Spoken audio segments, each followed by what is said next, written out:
दोस्तों, आप देख रहे हैं बाबा दर्शन न्यूज़। बाबा दर्शन न्यूज़ से मैं इनामुल्लाह खां। मैं आज आया हुआ हूँ सासाराम में। सासाराम में शंकर सिंह कुशवाहा से मुलाकात हो रही है। शंकर सिंह कुशवाहा पहले कराहगर से चुनाव भी लड़ चुके हैं लोक जनशक्ति पार्टी से, और गरीबों की लड़ाई हमेशा से लड़े हैं। समाजवादी नेता हैं, गरीब गुरबा के पैरोकार हैं और संत गाडगे महाराज, अमर शहीद जगदेव बाबू और पेरियार रामास्वामी नायकर जी के मानने वाले हैं, बौद्ध के मानने वाले हैं। और सबसे बड़ी चीज़ है कि सामाजिक क्रांति के अद्भुत रहे ज्योतिबा राव फूले और माता सावित्री बाई फूले के ये मानने वाले हैं। काफ़ी इनका गहरा लगाव रहा है, पूरे ज़िला क्या प्रदेश तक में इनकी राजनीति का एक अपना अंदाज रहा है। कभी भी अन्याय कोई ना करे उसके खिलाफ आवाज़ उठाना इनकी हमेशा से एक प्राथमिकता रहती है कि हमको गरीब गुरबा की आवाज़ उठाना है। कभी भी जात पात की राजनीति में इनका भरोसा ही नहीं रहा है। मैं उन्हीं से जानना चाहता हूं। और अभी जो है 1 महीना पहले उनकी पत्नी संध्या सिंह ने मेयर के लिए अपना नॉमिनेशन किया था। किसी कारण से अभी रोक लगा हुआ है, उस पर भी बात करेंगे।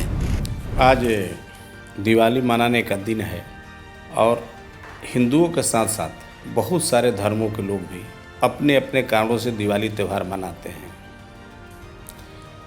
दिवाली का मतलब होता है खुशी। कोई भी किसी प्रकार की घटना घटती है, कहीं पर भी कुछ होता है, घर में खुशी का माहौल रहता है, समाज में खुशी का माहौल रहता है, तो आदमी कहता है कि क्या भाई, लगता है कि दिवाली आया है। तो दिवाली खुशी का त्यौहार है। जैन धर्म में भी दिवाली मनाया जाता है, सिख धर्म के लोग भी दिवाली मनाते हैं, बौद्ध धर्म के लोग भी दिवाली मनाते हैं, हिंदू धर्म के लोग हमारे यहाँ ज़्यादा हैं, हिंदू धर्म के लोग भी दिवाली मनाते हैं। सबका अपना अपना कारण है।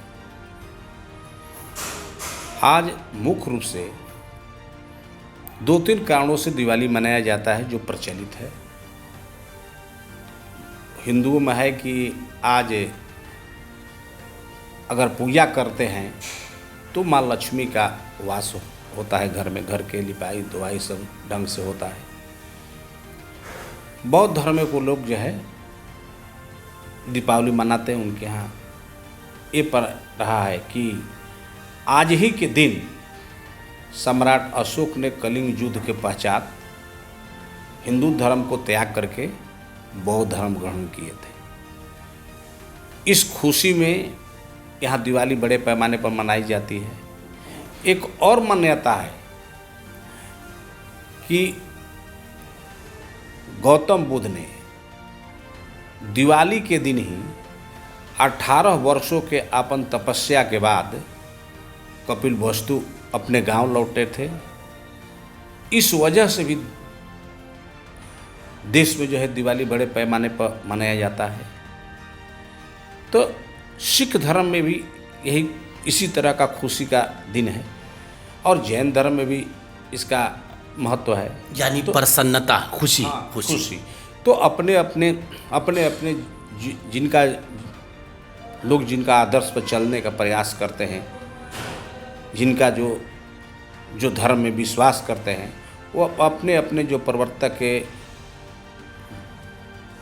विचार, जो उनका जो खुशी का उनका जो दिन रहा, तो उसको उस दिन लोग मनाने का काम करते हैं। इसी दिवाली के दिन संजोग है कि सारे लोगों का कुछ ना कुछ खास वजह है आज मनाने का।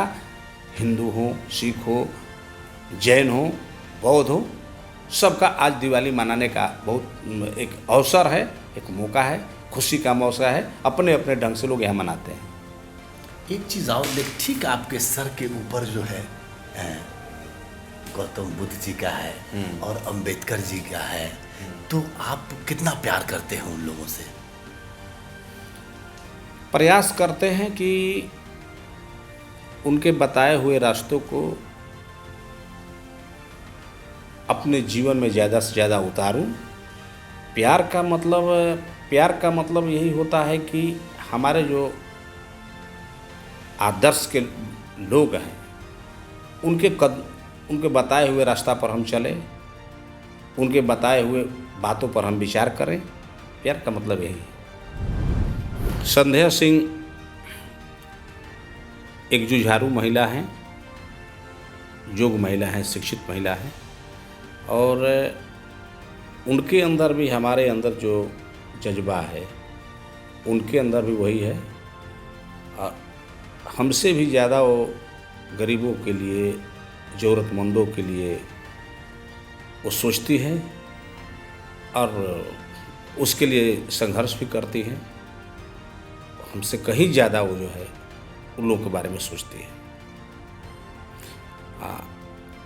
चूँकि माहौल हमारे यहाँ पूरे माहौल ही जो है न्याय के लिए है, चाहे किसी भी असमानता के लिए हो, गैर बराबरी के सवाल हो।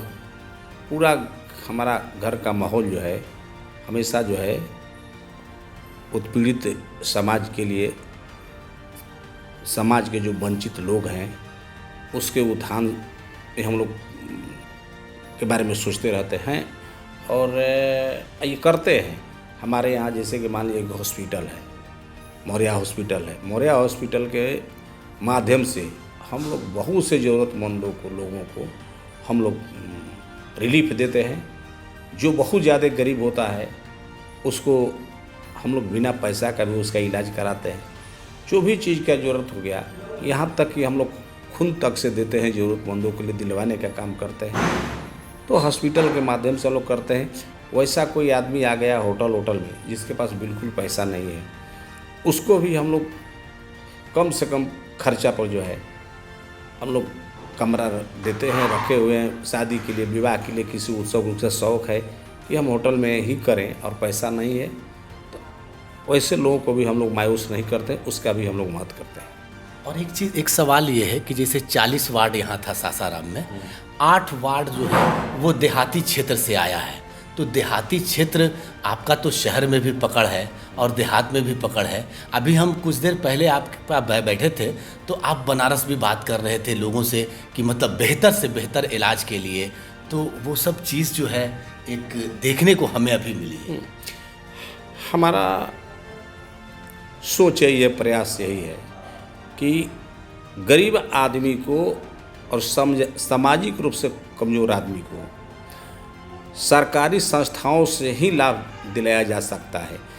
एक व्यक्ति कितना हो भी बड़ा उदार हो, उसका एक सीमा है। लेकिन अगर किसी का, अगर सरकार अपनी हो, संस्थाएं अपनी, सरकारी संस्थाएं अपनी हो, अगर उसके माध्यम से अगर कोई आदमी काम करना चाहता है, अगर ईमानदार हो जाए सरकारी संस्थाएं, तो बहुत, जैसे कि मान लीजिए कि दवा का क्षेत्र है, मेडिकल का क्षेत्र है, तो यहाँ गरीब जो हैं दवा के अभाव में दम तोड़ देते हैं। सरकारी अस्पताल की स्थिति जो है खस्ता है, लोग भय लगता है वहाँ जाने में। अगर लोगों को विश्वास हो जाए कि नहीं सबकारी अस्पतालों में अच्छे डॉक्टर हैं, दवा का व्यवस्था है, तो गरीब आदमी वहाँ आसानी से जा कर के इलाज करा सकता है। हमारी सबसे पहले हमारी प्राथमिकता रहेगी कि जीवन से जुड़ा हुआ जो सरकारी अस्पताल है, सरकारी संस्थाएं जो भी है नगर निगम के अंदर, सबको दुरुस्त किया जाए। स्कूल, प्राइवेट स्कूल के लोग में जाते हैं पढ़ाने के लिए, इसलिए जाते हैं कि प्राइवेट स्कूल में पढ़ाई होती है, दिमाग में भरा हुआ है। सरकारी स्कूल में भी जो टीचर हैं, लेकिन सरकारी स्कूल की स्थिति उतनी अच्छी नहीं है। सरकार बहुत सा प्रयास की है, बावजूद वहाँ स्थिति बन नहीं रहा है। हमारा प्रयास रहेगा कि सरकारी स्कूल को प्राइवेट स्कूल से भी अच्छा बनाया जाए, सरकारी अस्पताल को प्राइवेट अस्पतालों से भी अच्छा बनाया जाए, उसका सुविधा का व्यवस्था किया जाए।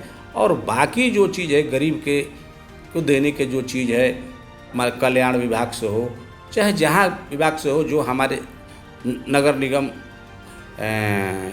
के क्षेत्राधिकार के अंदर आता है, उन तमाम सरकारी संस्थाओं को, ऑफिसों को जो है गरीबों के लिए, गरीबों के मदद के लिए खोला जाए। और जितना हो सके जो ज़रूरतमंद आदमी है, सामाजिक रूप से जो कमज़ोर आदमी है, उसको मदद किया जाए। आर्थिक रूप से जो कमज़ोर आदमी है उसको मदद किया जाए। अब अंतिम सवाल, बाबा दर्शन न्यूज़ की तरफ से एक अंतिम सवाल है। यहाँ जल जमाव की समस्या बहुत ज़्यादा है, उस पर थोड़ा। तो एक जल जमाव की समस्या भयंकर है, साफ सफाई की समस्या भयंकर है। आज हमारा शहर जो है गंदगी के माने में 1 नंबर पर है। दूसरा सर्वे में भी 1 नंबर पर आया है। 5-7 जो नंबर घटा हुआ है तो इसलिए नहीं घटा है कि हमारा 1 नंबर गंदगी में नहीं है। 5-7 नए क्षेत्र जो हैं इसमें जुड़ गए हैं, जिसके वजह से 5-7 नंबर ऊपर आया है। आज भी हम 1 नंबर पर हैं। तो इसके लिए सबसे ज़रूरी है कि पानी का निकास जब तक से नहीं होगा, हर मोहल्ले से पानी का निकास नहीं होगा, केवल रोड बन जाएगा, रोड बनने से नहीं होगा। सबसे ज़रूरी है हर जगह से पानी की निकासी की व्यवस्था करना और उसको कहीं ले जा कर के उसको गिराना। नली का व्यवस्था ज़रूरी है। नली के बाद में रोड की व्यवस्था अगर होता है तो ज़्यादा टिकाऊ होगा। तब जा कर के सफाई पर हमारे बहुत से लोग केवल निर्भर रहते हैं। यहाँ के लोगों में भी थोड़ा सा इसके प्रति जागरूक होना पड़ेगा, व्यक्तिगत रूप से भी, कि मान लीजिए जहाँ बताना चाहिए, इसके लिए लोगों को जागरूक करने की ज़रूरत है। उसका दोष नहीं है, जहाँ रहते हैं फेंक देते हैं, चूँकि ऐसी यहाँ व्यवस्था है। तो प्रशासन को इसके लिए जागरूक करना पड़ेगा, लोगों को भी, और जो मशीनरी है उसको भी। जो NGO के लोग जो है पैसा कमाने में लगे रहते हैं, जैसे तैसे अफसर को पैसा दे करके सोचते हैं कि ज़्यादा से ज़्यादा हम कम लेबर में जो है हम अपना काम चला लें। तो इस चीज़ को बदलना पड़ेगा, ज़्यादा से ज़्यादा लेबर को लगाना पड़ेगा, सफाई कर्मी को लगाना पड़ेगा, तब जा कर के ये काम संभव है। बहुत बहुत शुक्रिया बाबा दर्शन न्यूज़ को समय देने के लिए शंकर सिंह कुशवाहा जी, बहुत बहुत शुक्रिया। ठीक है। अगर आप इस वीडियो को फेसबुक पर देख रहे हैं तो फेसबुक पेज को लाइक कीजिए और वीडियो को शेयर कीजिए। अगर आप इस वीडियो को YouTube पर देख रहे हैं तो YouTube चैनल को सब्सक्राइब कीजिए और घंटी के आइकॉन को दबाइए।